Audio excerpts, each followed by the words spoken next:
Assalamualaikum warahmatullahi wabarakatuh. Waalaikumsalam warahmatullahi wabarakatuh.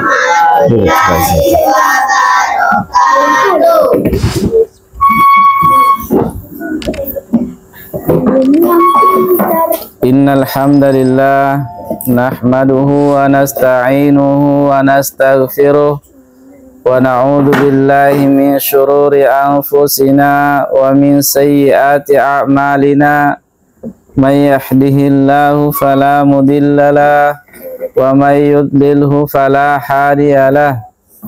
Asyhadu an la ilaha illallah wahdahu la syarikalah wa asyhadu anna Muhammadan abduhu wa rasuluh. Ya ayyuhalladzina amanu taqullaha haqqa tuqatih wa la tamutunna illa wa antum muslimun. Ya ayyuhalladzina amanu taqullaha wa qulu qawlan sadida yuslih lakum a'malakum wa yaghfir lakum dhunubakum wa may yuti'illaha wa rasulahu faqad faza fawzan 'azima. Amma ba'd, fa inna asdaqal hadits kitabullah wa khairal hadi Muhammadin sallallahu alaihi wasallam wa syarrul umuri muhdatsatuha fa inna kulla muhdatsatin bid'ah wa kulla bid'atin dhalalah wa kulla dhalalatin finnar. Alhamdulillah, Allah subhanahu wa ta'ala yang maha pengasih lagi maha penyayang, yang tak henti-hentinya mencurahkan berbagai macam nikmat demi nikmatnya kepada kita seluruhnya, sehingga di malam hari yang berbahagia ini Allah subhanahu wa ta'ala kembali mempertemukan kita di tempat ini dalam rangka kita melanjutkan perjuangan kita sebagai tullabul ilm, sebagai seorang penuntut ilmu. Allah subhanahu wa ta'ala satu-satunya Rabb di alam semesta ini. Allah subhanahu wa ta'ala satu-satunya yang mencipta, mengatur, dan sebagai penguasa tunggal di alam jagat ini. Allah subhanahu wa ta'ala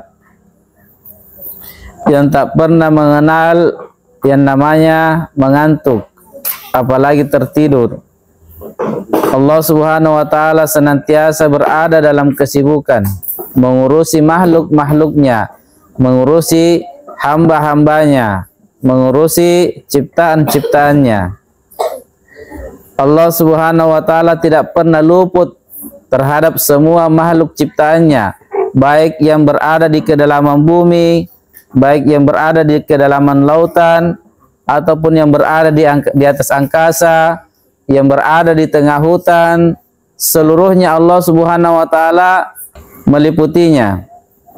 Allah subhanahu wa ta'ala mengetahui keadaan-keadaan mereka seluruhnya.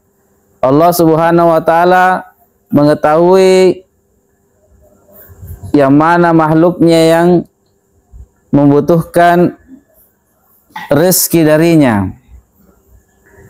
Allah subhanahu wa ta'ala yang mengatur segala macam bentuk keadaan dari makhluk-makhluk ciptaannya, termasuk manusia.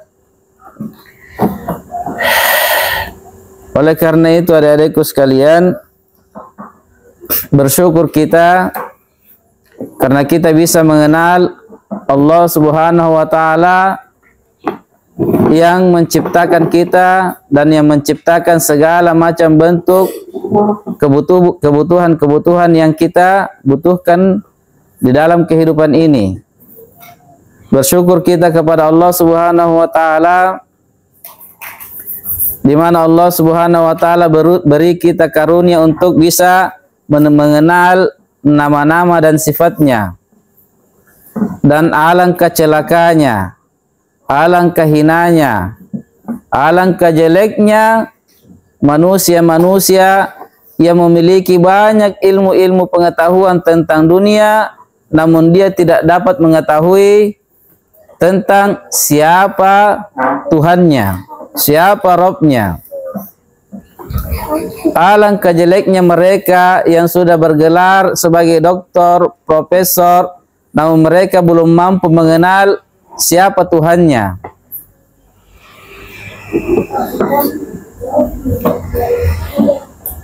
Oleh karena itu, adik-adikku sekalian, senantiasa kita mensyukuri atas segala nikmat-nikmat Allah Subhanahu wa taala ini, terutama nikmat Islam yang Allah Subhanahu wa taala berikan kepada kita seluruhnya. Baiklah adik-adikku sekalian, di malam hari yang indah ini kembali kita akan melanjutkan pelajaran kita, yakni kita akan membaca Kitabut Tauhid Fathul Majid, di mana di dalam kitab ini membahas secara terperinci tentang perkara-perkara tauhid, perkara-perkara akidah. Dan kita masih berada dalam pembahasan At-Tauhid. Apa itu tauhid? Dan sudah kita jelaskan sebahagian dari penjelasan tentang tauhid. Tauhid, sekarang kita jelaskan tentang pembagian tauhid. Tauhid itu terbagi menjadi 3. Pembagian tauhid ini tidak memiliki dalil dari Al-Quran dan Sunnah. Namun pembagian tauhid ini disepakati oleh seluruh ulama-ulama Sunnah tentang benarnya bahwa tauhid ini terbagi menjadi 3. Yang pertama adalah tauhid uluhiyah, dan inilah inti tauhid. Kemudian yang kedua adalah tauhid rububiyah, dan yang ketiga adalah tauhid asma wa sifat. Apa itu tauhid uluhiyah? Tauhid uluhiyah adalah yang bermakna bahwa menjadikan Allah Subhanahu wa taala sebagai satu-satunya yang diibadahi, yang disembah, diagungkan, dimuliakan, dicintai, ditakuti, yang diharapkan kepadanya segala macam bentuk harapan. Ini adalah tauhid uluhiyah. Jadi tauhid uluhiyah itu adalah makna dari kalimat la ilaha illallah. Tidak ada sembahan yang berhak disembah kecuali Allah Subhanahu wa taala semata. Tidak ada sekutu baginya. Jadi ini makna tauhid secara umum, tauhid uluhiyah. Kemudian tauhid rububiyah bermakna bahwa Allah Subhanahu wa taala sebagai satu-satunya pencipta, pengatur dan penguasa di jagat ini, di alam ini. Segala sesuatu yang ada selain Allah Subhanahu wa taala itu namanya alam. Baik itu di dalam bumi, di luar bumi, di angkasa, dimanapun dia berada, kalau dia ada, walaupun tidak terlihat oleh mata kita, maka itu namanya alam. Maka kalau dia dikatakan alam, kalau dia termasuk alam, maka satu-satunya pencipta, pengatur dan penguasanya adalah Allah Subhanahu wa taala. Jadi tauhid rububiyah itu adalah dia itu yang menciptakan, yang mengatur dan yang menguasai alam ini, yaitu Allah Subhanahu wa taala. Kemudian tauhid al-asma wa sifat, yakni dialah Allah Subhanahu wa taala yang memiliki nama-nama dan sifat-sifat yang terbaik, yang paling mulia, yang paling agung. Jadi seluruh nama-nama dan sifat-sifat yang mulia, yang maha indah, yang maha agung, yang memilikinya hanyalah Allah Subhanahu wa taala. Jadi ini adalah tauhid al-asma wa sifat. Baik, kita lanjutkan membaca kitab ini. Allah Subhanahu wa taala berfirman dalam surah Al-Baqarah ayat 106. Allah Subhanahu wa taala berfirman, dan Rob kalian adalah sesembahan yang esa. Esa itu maknanya satu, tunggal. Tidak ada yang berhak disembah selain Allah yang maha pengasih lagi maha penyayang. Jadi Allah Subhanahu wa taala katakan, Allah Subhanahu wa taala sebutkan namanya yang bermakna rububiyah ini Rob. Allah katakan Rob kalian, yaitu Dia yang maha esa, yang maha tunggal, yang maha satu.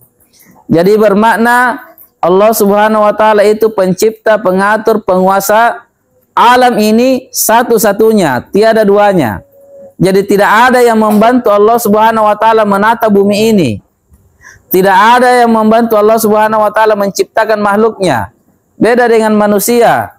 Manusia kalau dia memiliki ciptaan seperti misalnya kendaraan, motor, mobil, maka dia butuh bantuan dari orang-orang sekitarnya, orang-orang yang dapat membantunya, atau dia butuh bantuan dari mesin. Akan tetapi Allah Subhanahu wa taala yang maha tunggal lagi maha esa, Dia bersendirian dalam penciptaannya, tidak ada satupun yang membantunya. Malaikat tidak membantu Allah Subhanahu wa taala dalam penciptaannya, apalagi kalau cuma jin. Tidak ada yang membantu Allah Subhanahu wa taala dalam ciptaannya. Allah Subhanahu wa taala bersendirian dalam menciptakan makhluk-makhluknya. Jadi itu ya. Kemudian dalam surah An-Nahl ayat 51 Allah Subhanahu wa taala berfirman, janganlah kalian menyembah dua Tuhan. Dengar. Jangan kalian menyembah dua Tuhan. Sesungguhnya Dialah Allah Subhanahu wa taala Tuhan yang esa, Tuhan yang satu. Maka hendaklah kepadaku saja kalian takut. Maka hendaklah kalian hanya takut kepada Allah Subhanahu wa taala, karena Tuhan itu hanya Dia, Allah Subhanahu wa taala. Dan kita dilarang untuk menjadikan dua sesembahan. Tidak boleh ya, kalau kita menyembah kepada Allah Subhanahu wa taala lalu kita juga menyembah kepada kuburan-kuburan misalnya. Kita juga masih sering mendatangi Patana Parasangan, masih sering mendatangi gunung-gunung, minta-minta di situ. Seperti di daerah-daerah orang-orang yang terkenal wilayahnya di sana, yang mereka itu sering mentuhankan penghuni tempat. Mereka sering melepas binatang-binatang ternak di sana. Mereka sering memberikan sesajian-sesajian di tempat-tempat yang dikeramatkan. Ini tidak boleh. Ini namanya menjadikan dua Tuhan. Menjadikan saja dua Tuhan tidak boleh, apalagi kalau dia menjadikan Tuhannya itu selain Allah. Dia tidak menyembah kepada Allah, tapi dia menyembah Tuhan-Tuhan selain Allah. Kalau dia misalnya menyembah Tuhan selain Allah, kemudian dia juga menyembah Allah, dia juga sholat, maka ini pun Allah Subhanahu wa taala benci dan murkai. Allah tidak akan terima ibadahnya. Apalagi kalau dia tidak beribadah kepada Allah, malah menyembah Tuhan yang lain. Ini tidak boleh. Allah Subhanahu wa taala yang langsung melarang. Jangan kalian menjadikan dua Tuhan. Karena Tuhan yang hak, Tuhan yang benar hanya satu, yaitu Allah Subhanahu wa taala.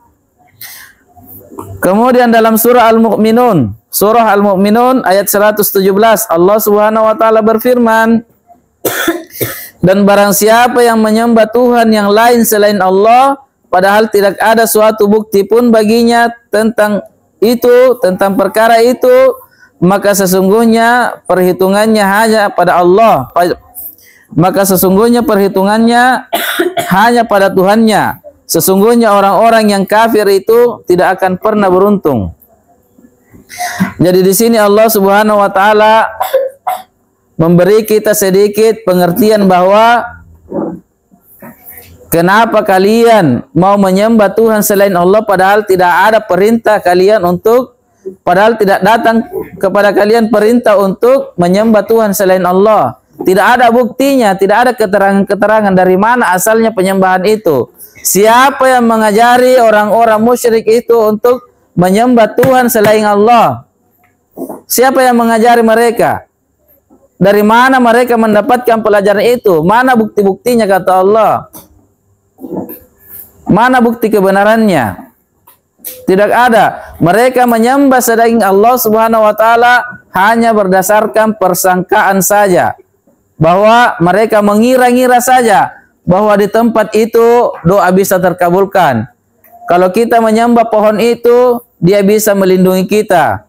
Kalau kita ini itu hanya perkiraan saja, tidak ada bukti yang nyata, tidak ada bukti yang jelas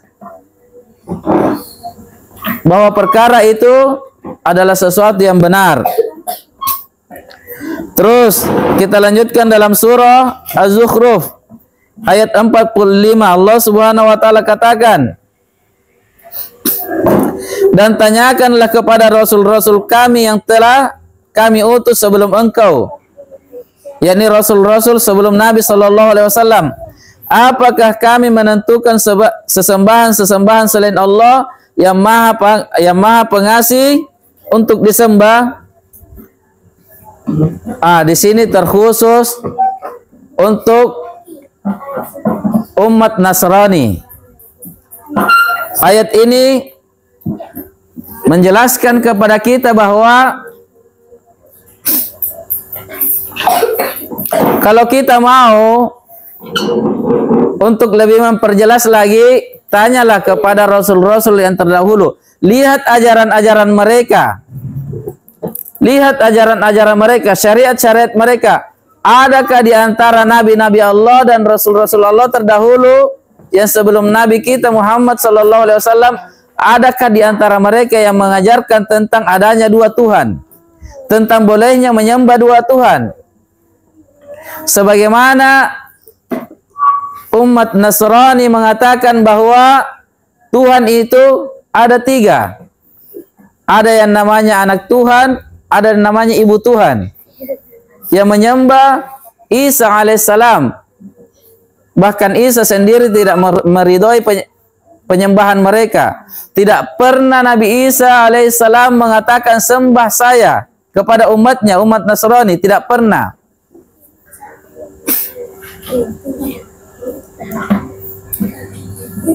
Kalau ada yang bisa membuktikan,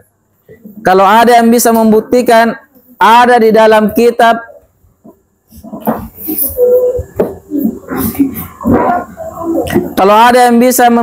ada dalam kitab Taurat atau kitab Injil yang mengatakan bahwa Nabi Isa berkata, Isa alaihissalam berkata, sembahlah saya karena saya adalah Tuhan selain Allah, maka saya halalkan tangan ini dipotong. Saya halalkan tangan ini dipotong. Kalau ada yang bisa buktikan bahwa Isa alaihissalam pernah berkata bahwa dia adalah Tuhan selain Allah, maka dari itu keliru mereka, sangat keliru. La ilaha illallah, tidak ada sembahan yang berhak untuk disembah selain Allah. Tidak pernah nabi-nabi Allah Subhanahu wa taala itu mengatakan, wahai umatku sembah saya karena saya adalah Tuhan selain Allah.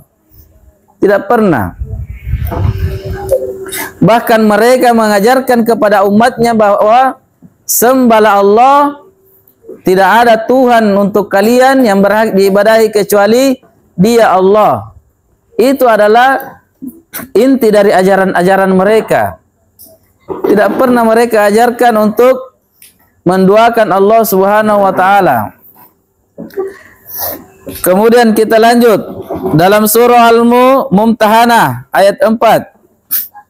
Allah Subhanahu wa taala berfirman, sungguh telah ada suri teladan yang baik bagimu pada diri Ibrahim alaihissalam dan orang-orang yang bersama dengannya ketika mereka berkata kepada kaumnya, sesungguhnya kami berlepas diri dari kamu dan dari apa yang kamu sembah selain Allah.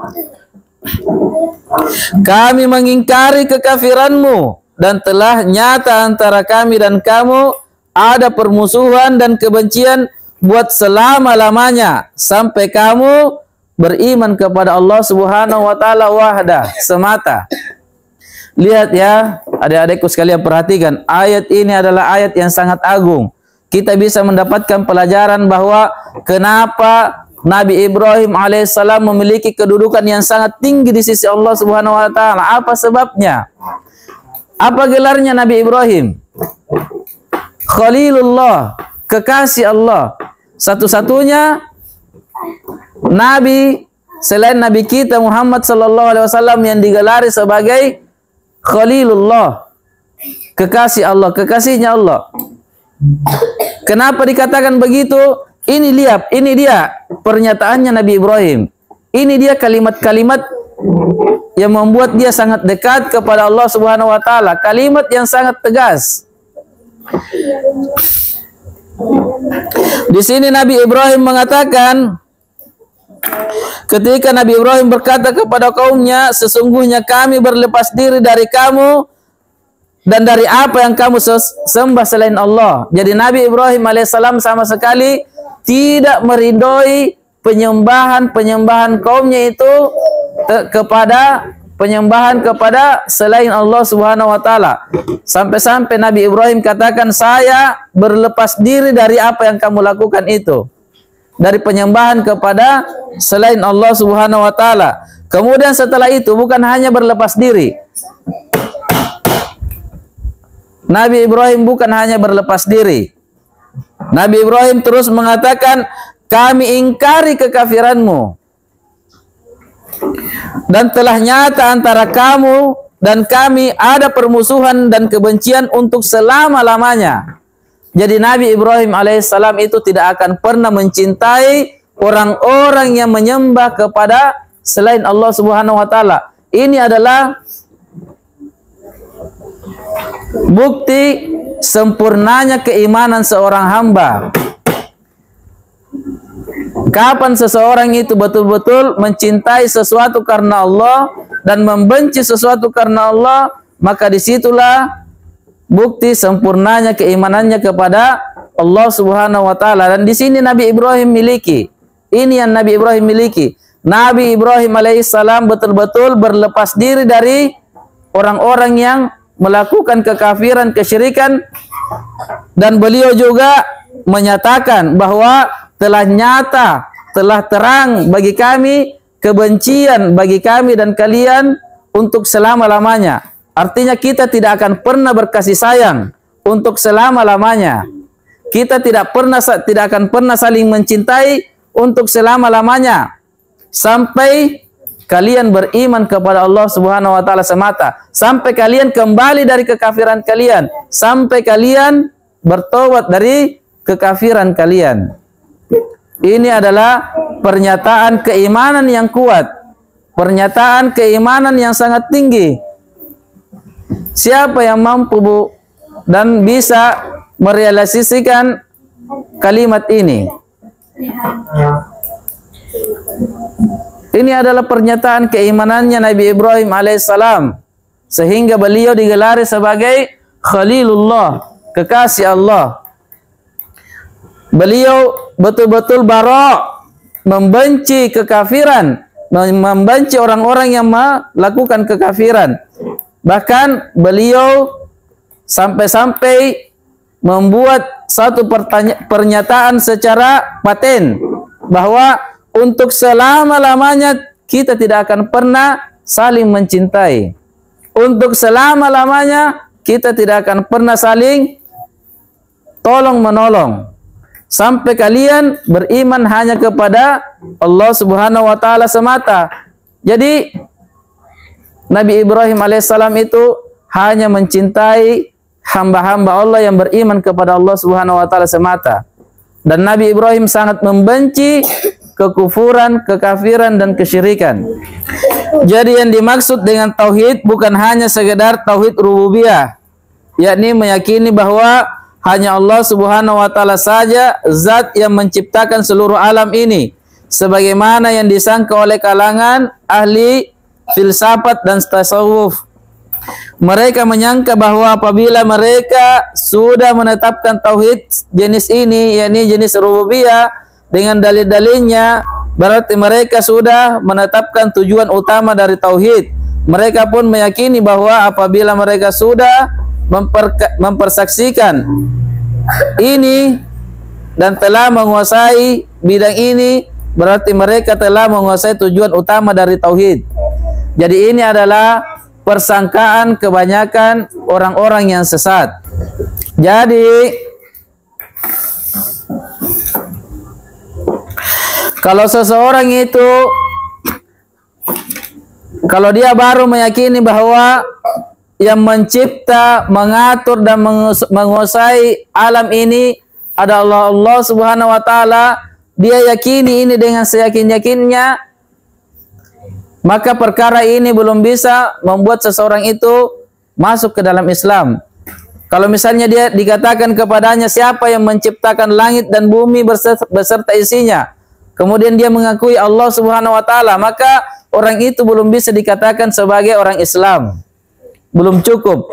Kalau dia baru meyakini, mengakui bahwa yang mencipta dan yang mengatur alam ini hanyalah Allah, dan yang memiliki segala nama-nama yang indah dan sifat-sifat yang mulia hanyalah Allah, maka ini belum mampu membuat seseorang itu masuk Islam dan belum bisa menyelamatkan dia dari kesesatan. Nanti setelah dia meyakini bahwa kalau Allah Subhanahu wa taala yang mencipta, mengatur dan menguasai alam ini satu-satunya, maka kalau begitu la ilaha illallah, tidak ada Tuhan yang berhak disembah kecuali Allah, barulah dia dikatakan sebagai orang Islam. Kalau dia sudah mampu meyakini bahwa tidak ada Tuhan yang berhak disembah kecuali Allah, barulah dia dikatakan sebagai orang Islam. Jadi keyakinan itu bukan hanya sekedar meyakini bahwa Allah Subhanahu wa taala yang mencipta semata, harus dibarengi dengan keyakinan tauhid uluhiyah, keyakinan bahwa hanya Allah Subhanahu wa taala yang berhak diberikan kepadanya ibadah, tidak boleh mempersekutukannya dengan sesuatu apapun.